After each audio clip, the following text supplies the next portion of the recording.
A rabid raccoon picked up in Hamilton last week has the Ministry of Natural Resources distributing rabies vaccine bait across the city.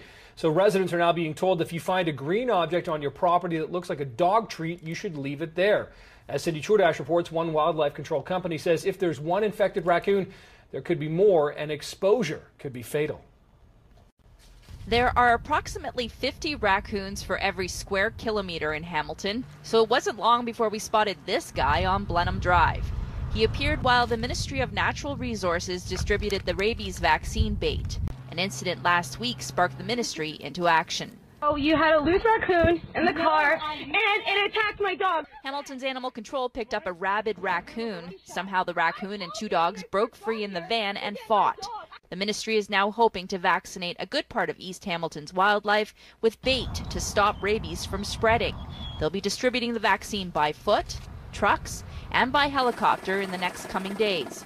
The hope is wildlife will eat it and vaccinate themselves. It's not harmful to pets. Every year, the Ontario government distributes bait for wildlife to immunize them against rabies. The last time a raccoon tested positive in this province was 10 years ago. This may have been a raccoon that was hitchhiking in a transport truck. We'll respond to a number of calls like that every year where, a shipment is coming in from the U.S.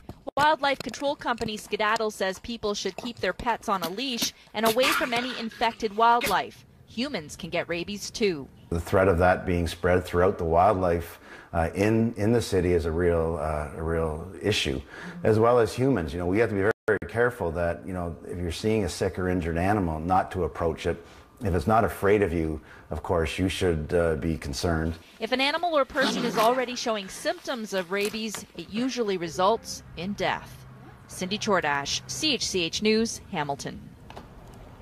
Corrections workers across the province are voting on a tentative contract. The